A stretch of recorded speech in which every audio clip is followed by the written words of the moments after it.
I'm Roberta Glass, and you're listening to my True Crime Report. On January 29th, actor Jussie Smollett reported to Chicago police that he had been victim of a hate crime. Two men wearing ski masks attacked the actor, shouting racist and homophobic slurs before declaring "This is MAGA country" and attacking the actor with their fists. They also threw bleach on the actor and a noose around his neck. The public shock and support of Smollett quickly turned to skepticism as his hate crime was investigated.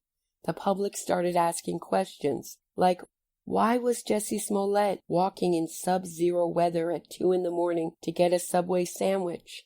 Others asked, why did his attackers recognize the largely unknown actor, and why was he left with only minor injuries? When two Nigerian brothers with ties to Smollett confessed that they were hired to orchestrate the hate crime, even practicing it, Smollett was charged by a grand jury with a Class 4 felony for filing a false police report. But no sooner was he charged than the charges were dropped on March 26, 2019, with Smollett being ordered to do 16 hours community service and pay a $10,000 fine. Now, the city of Chicago has sued Smollett for $130,000 for the amount of money and time devoted to investigating this allegedly hoax hate crime. But even more surprisingly, this week, Smollett has fought back with his countersuit to the city of Chicago. And to talk to me about that is Fraternal Order of Police Second Vice President Martin Preib. He's the author of 3 books, The Wagon and Other Stories, Crooked City, and Burn Patterns. Welcome, Martin Preib. Thank you for agreeing to this interview. Oh, I'm happy to do it. I really like your podcast. Thank you. So how did you hear about this Jussie Smollett case, and what did you think?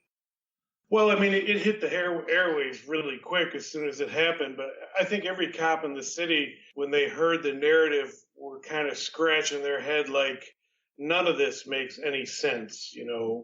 It just didn't hold a lot of water. And I think a lot of people were like, well, let's look into it. But a lot of cops weren't buying it. It is a hate crime allegation, and a hate crime is a crime you really want to be sure you get it right. And there was so much immediate frenzy, like a social media frenzy about the case. Oh my God, what happened to this guy? They tied it all to Trump. But I think most cops were very credulous at first. What details were particularly alarming to a cop? Well, I think one of them is that he still had the rope around his neck when the cops came to his hotel. I mean, if somebody had done that, a lynching or something, you think a guy would have pulled it off. And it's so offensive and so mendacious. I think that was a detail that caught me. But the rest of it is that part of the city, Wacker, that lower Wacker and whatnot. Who goes out late at night like that on a really bitter cold night to go get a Subway? That seemed a little weird. And then why 2 white guys would come up to him and pretend to lynch him and attack him, that seemed very strange.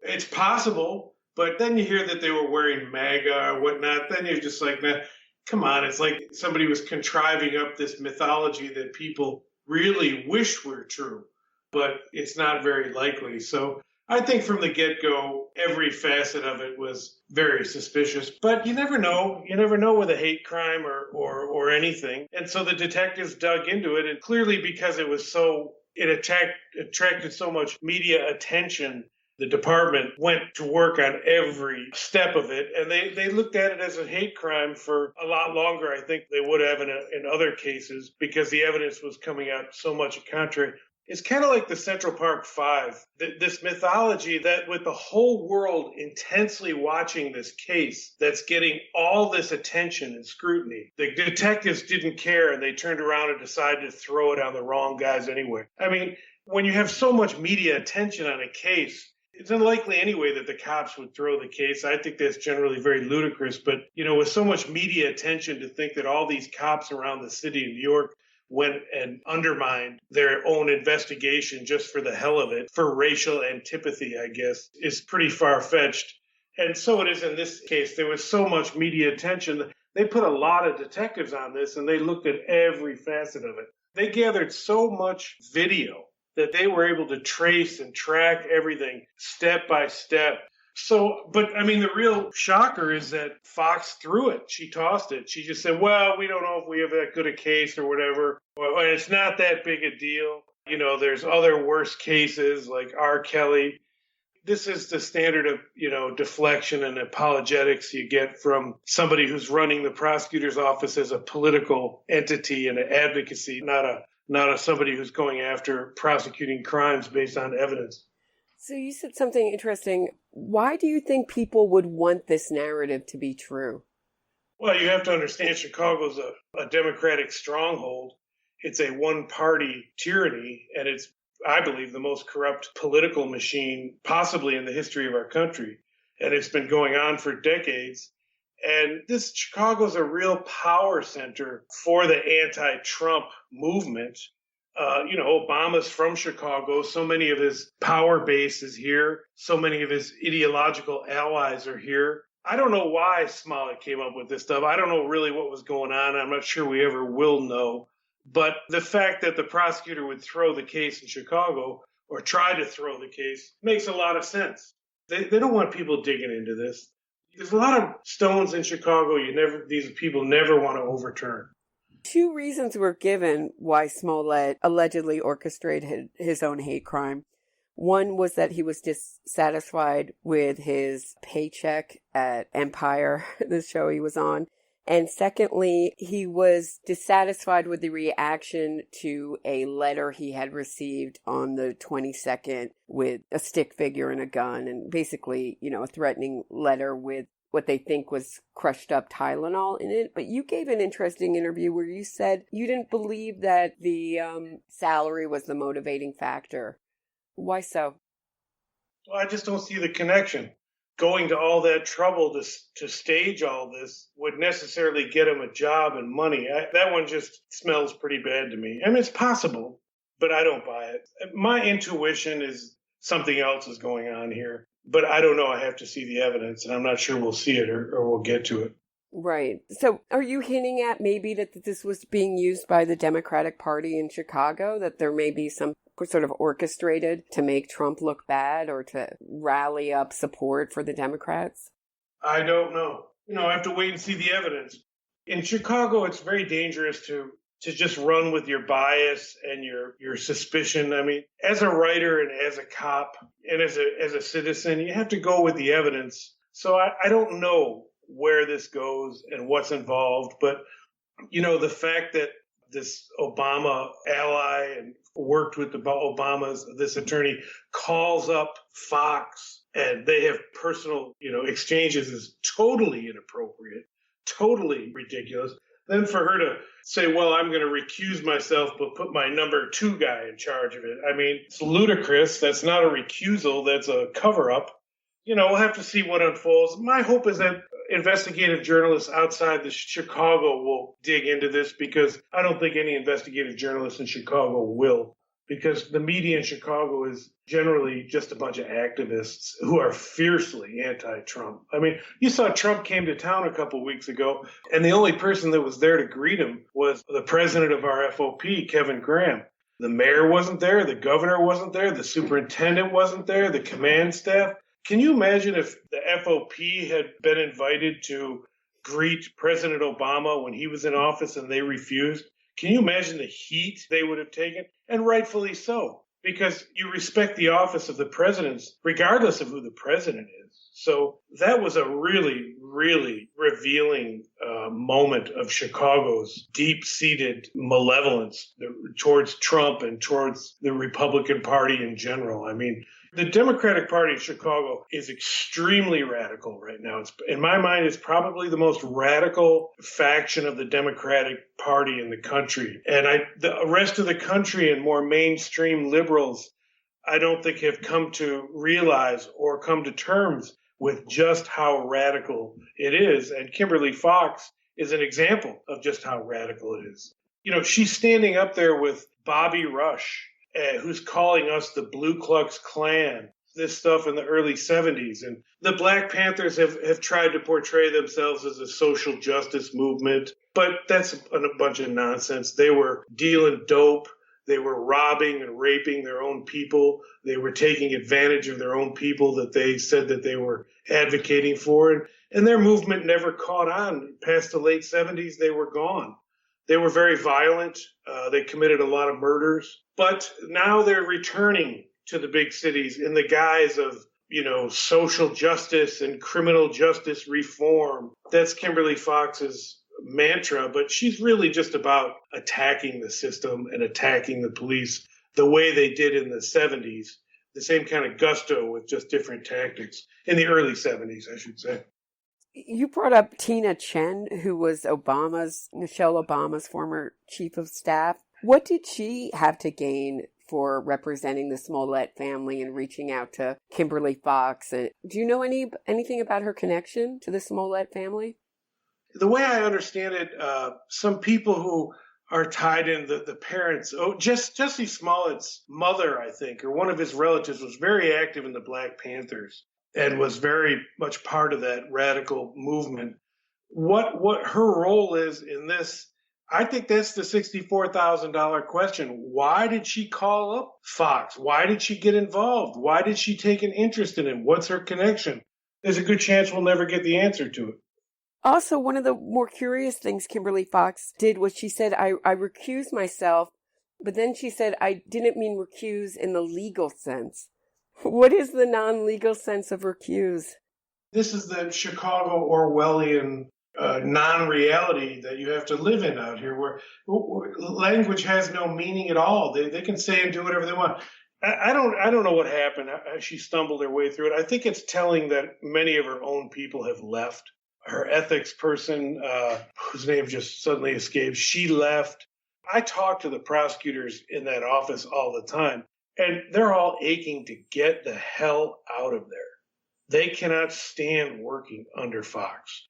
I wonder if Fox even cares, but that connection to Tia Chen and the Obamas and the Democratic machine, that's where this all points to. There's one good writer in Chicago that will look at this stuff, John Cass from the Tribune. He's like the last voice at the Tribune that has sort of got his one foot in reality. He's asking a lot of good questions about this, but they've got their special prosecutor, and I'm not too enthused that they're going to get to the bottom, but who knows? And Fox's office also said that Smollett's case was handled no differently than any of the other cases for alternative prosecution. What is alternative prosecution?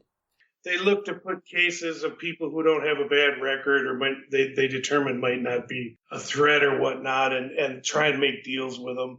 But that's a bunch of BS. I don't think Kimberly Fox is a very truthful person by any measure. And I just think at this period she was scrambling to explain this insider deal that she made. And you know what? Here's the thing about it. She's running for re-election and all the Democrats are endorsing her. The mayor of Chicago just endorsed her. So really, what's going to be the downside of all this for her?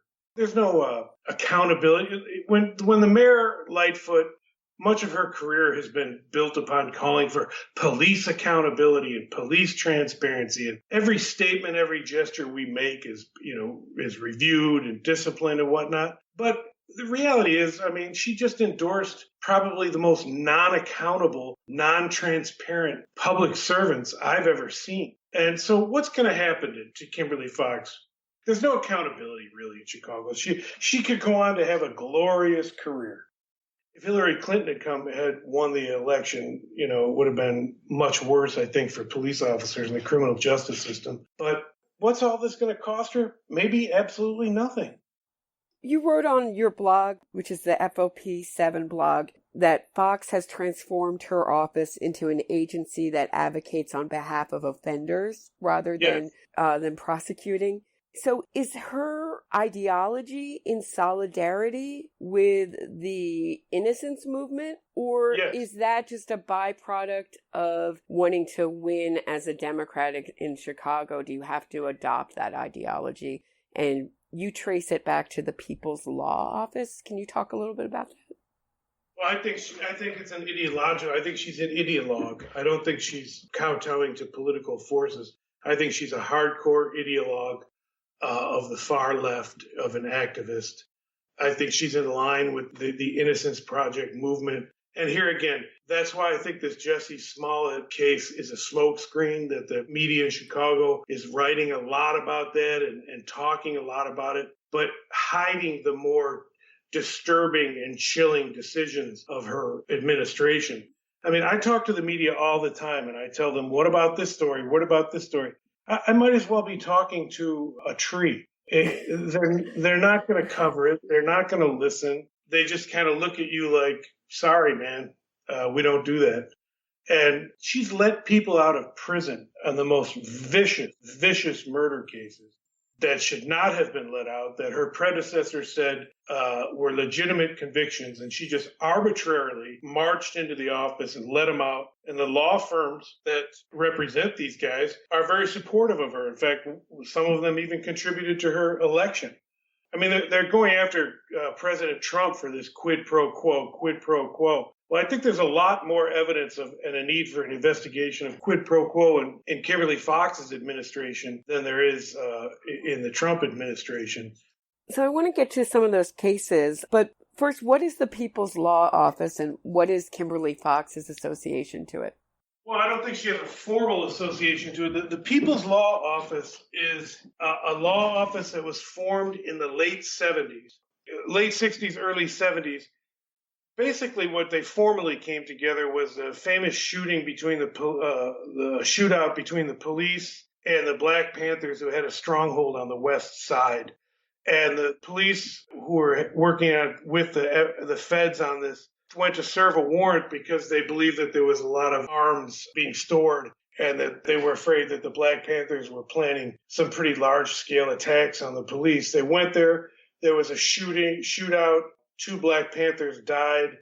And the lawyers that came to represent these families of Mark Clark and Fred Hampton began this process of saying that this was an execution by the police. And they went after this for years and years, and they finally won a settlement for the family. But that was the formation of this group.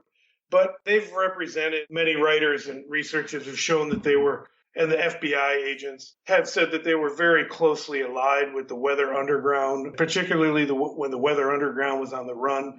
Bernadine Dorn and Bill Ayers. Bernadine Dorn at one time worked for their common group called the National Lawyers Guild. Their lawyers have represented members from the FALN organization, which was accused of setting bombs off all over the country. So they're sort of the law firm that has represented some of your more prominent violent groups accused of violence and advocating revolution. And they came to Chicago. They're set up shop in Chicago. And they're at the forefront of the anti-police, of arguing that the police are racists, have a history of racist coercion. They spearheaded the drive against a former police commander named John Burge, and they've alleged and they've convinced much of the public and the political structure that Burge and his men were racist torturers, and they routinely put innocent men and who they knew were innocent in prison. And that movement to attack these officers has led to them getting many people out of prison, and has led to other civil rights, so-called civil rights law firms to engage in the same strategy and the same claims. And that's basically who the PLO is. I think that Fox is ideologically very tied to that sort of worldview of the People's Law Office. I stumbled in on all this about 10 years ago, and I began looking at the history of the PLO and the Weather Underground and the FALN. And that's sort of what got me involved in all the way up to the union, because I started writing about it, because I believe that a lot of the claims, a lot of these cases are completely and obviously false. And I became outraged. I talked to a lot of these detectives. I spent a lot of time talking about how their lives and reputations were destroyed. I spent a lot of time trying to convince the city not to settle any of these cases and to go to trial. And that's basically the long and short of it. Can you talk about the Nicole Harris case? First of all, how does a DA overturn a conviction? There's different ways. but generally they come forward in post-conviction hearings. You're allowed, I think, 3 to come before the court and say, you know what, Your Honor, there's new evidence. See this evidence, and the judge says, all right, well, I'm going to overturn the conviction. Then it's up to the prosecutor to say, well, we're going to retry it or not. And what happens is usually they wait 15, 20 years after the case, and the witnesses and or the offender or the victim are dead, and it would be very difficult to re-put on a case. They also achieved something which is really monumental. The attorneys for the detectives began to see the growing power of this movement, and they began to tell the client detectives, you better not testify, because if you testify, they're going to throw perjury at you and you're going to go to jail. So many of these retired detectives would get called up for the case and say, I'm taking the fifth. Well, it would be very hard, makes the case that much harder to go forward when the detectives themselves are taking the fifth. And of course, the left portrays this as, aha, you're guilty. But most of these guys just don't believe they're going to get a fair shake, and they're listening to their advice of their attorneys. They're saying, this is too risky. You're retired, you're in your 60s, your 70s, your 80s, you have a pension. If the city wants to let these guys out and kowtow to these allegations, don't go to prison. Now, some of them are testifying. Some of them have had enough, and they are testifying, and that's helping quite a bit. But that was the great, great achievement of this movement, is when they started getting the detectives to take the fifth. That was a huge transformation that they achieved. It was really impressive. Don't you think the public or just assumes you're guilty if you take the fifth, like that you're hiding something, or even though you're right? The other great achievement of these radical groups is they completely have the media in their back pocket. It's just a bunch of, for the most part, particularly print media, though, the Sun-Times and the Tribune are little more than public relations outlets for these law firms. So the public is really never told, just like you've discovered how so much of the seminal evidence in the West Memphis case, or the Central Park Five, or the Steve Avery, overwhelmingly important and obvious evidence is just glossed over and ignored. Well, that's standard reporting in Chicago. So they never portray the cops taking the fifth as, hey, we don't trust the system. This whole movement, I believe the wrongful conviction movement, is a great testimony to the absolute failure of our free press to protect society. Their mythology is that the police are corrupt. And I say this as a writer, but nothing compares to the corruption of the Chicago media. Do you think there's room, or do you think at some of these mainstream papers for a journalist to look at some of these issues critically? No. Okay. The Chicago Tribune is not about to turn around and admit, in my opinion, that the 35-year narrative they've been imposing upon the public is absolutely full of holes. They're just not going to do that. There's really a tremendous code of silence in Chicago. But the irony of that, of course, is that they always accuse the police of being in a code of silence. When I wrote my first book, Roberta, it was very well received. It was not about wrongful convictions. The papers wrote well about it. The Tribune wrote well about it. As soon as it got out that I was writing about wrongful conviction cases, I was absolutely dead in the water. And I've been absolutely vilified by the media since that day. So I went from having a pretty good reputation to being the devil in Chicago rather quickly, because I tried to challenge that narrative. And that would happen to any writer in Chicago who tried to challenge that narrative. Interesting. And can you talk about the Nicole Harris case just a little bit, and what happened when she tried to sue the detectives? Essentially, the detectives responded to a death of a child, and they did their interview of the mother, and she said that the child had been playing on the bunk bed or whatnot and gotten tangled. I think either the blinds or some kind of rope that was tied to the blinds or something. I can't remember what. And that he had accidentally strangled himself. It's a bed sheet, I thought, but a bed sheet. Yeah, it might have been a bed sheet. I can't remember what. That they were playing like superhero or something. So the detectives at first were treating it as an accidental death, but they were good detectives, and they went back to the apartment and they conducted a canvass, which is, they go and look and ask people, and the neighbors pulled them aside and said, "Hey, you better take a close look at this case. There's more to it. This mother, they did. I believe they didn't say too many flattering things about the mother." So they went back and confronted the mother, and she confessed. Yes, she said, I lost my temper, and she strangled the child. Or they got a state's attorney and a camera, and they recorded it. Years later, her case was thrown out on a legal technicality, unrelated to that. But as it was thrown out on a legal technicality, she and her attorney, and I believe one of them was from the People's Law Office, began claiming that all these detectives framed this woman. You're alleging that a woman who just lost her child, a woman that you have never met in your life before, a woman you know nothing about, that a bunch of detectives just came to work that day and said, "You know what? Even though this woman just lost her child, let's frame her. Let's take this accidental death and turn it into a murder." And these are the kind of narratives that fly. And so the PLO put a full court press, and the Tribune and the newspapers just tied the detectives the history of this in Chicago. There was another case, the Porter case, that the detectives refused to give up. They said, "This must go to trial. This must go to trial." And these detectives were just 100% aggressive. They were absolutely outraged that this woman got out. They were sickened by it, and they demanded that the city take it all the way.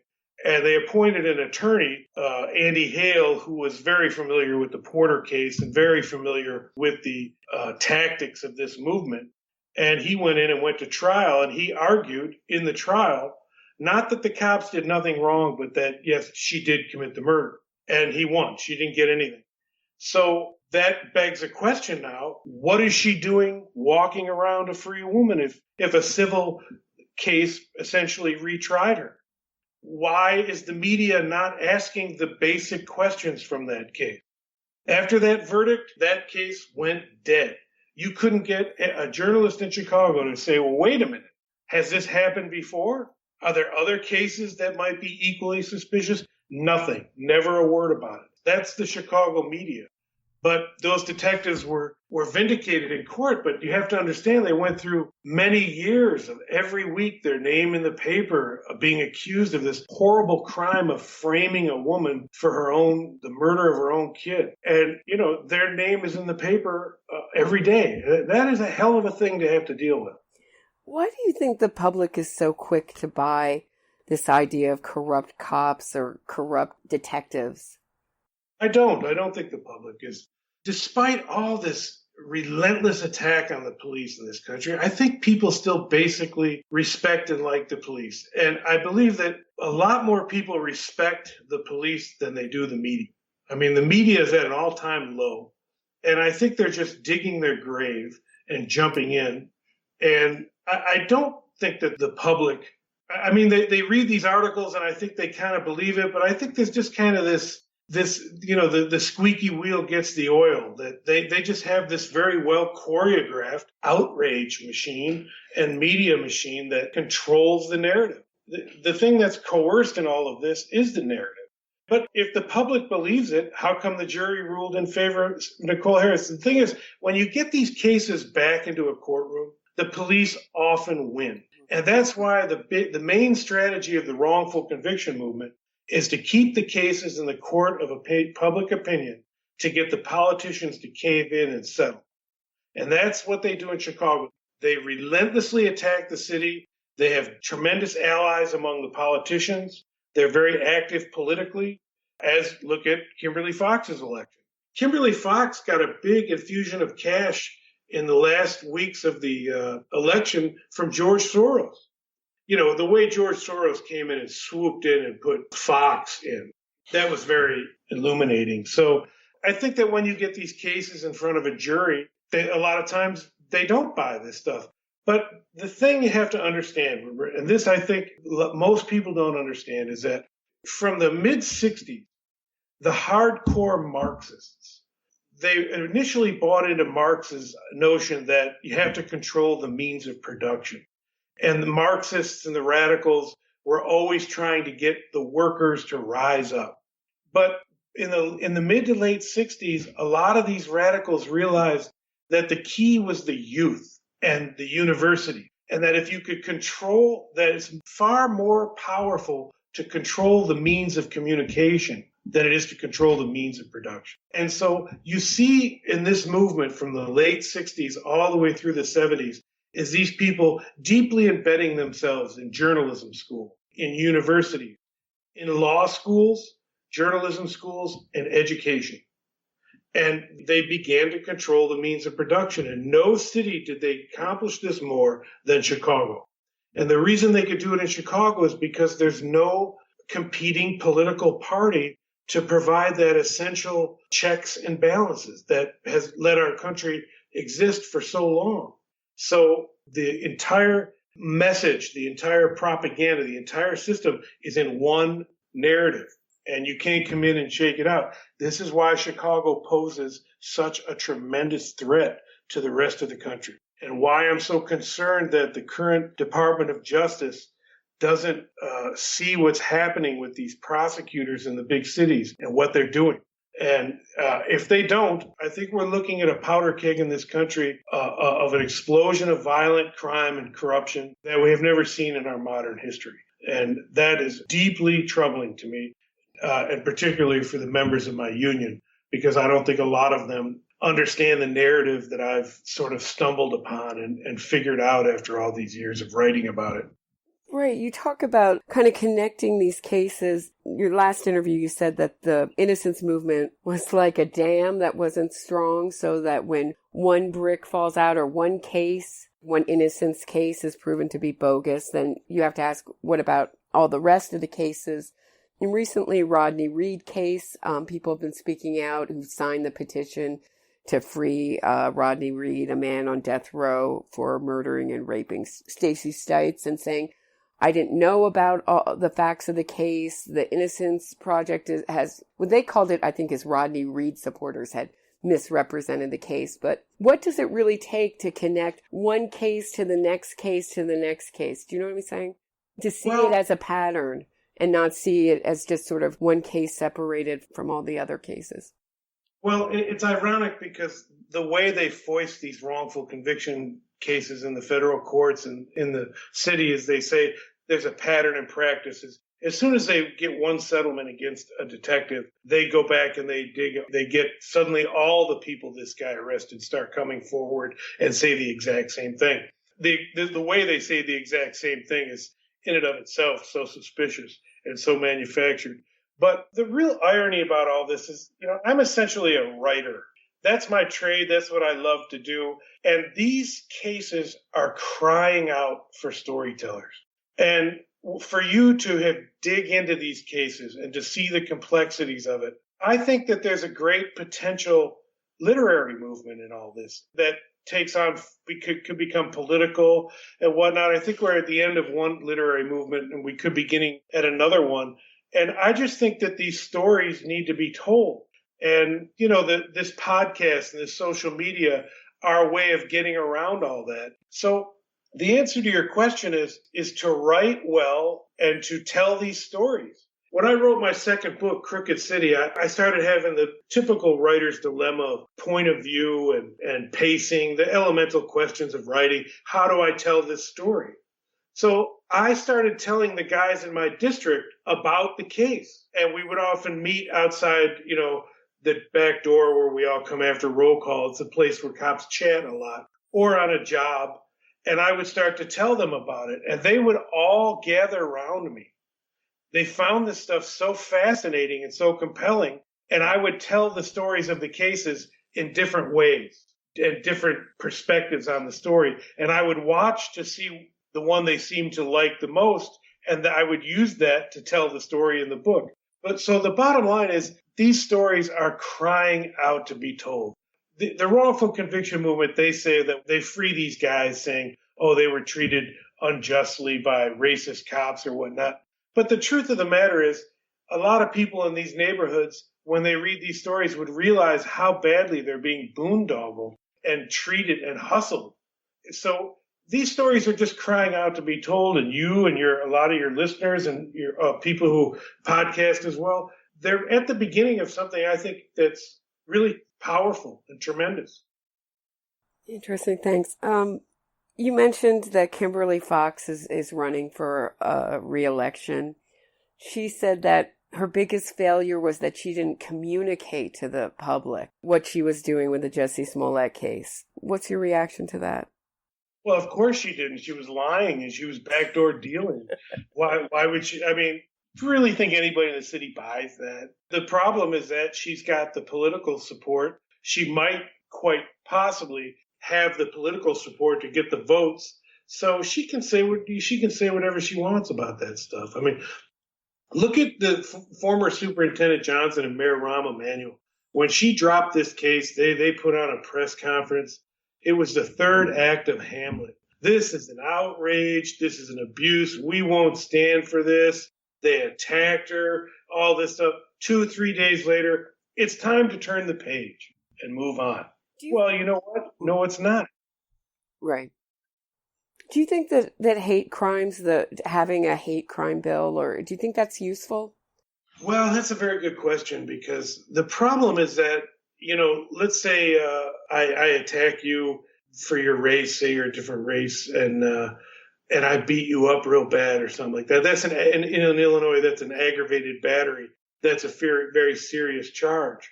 Most of those cases are not getting pushed to the level that they should be for justice. So when you add the hate crime to it, it's hard to prove a hate crime. It's hard to prove whether I beat you up because of your race or just because of something else. But I think it's important. I don't have a problem with this legislation.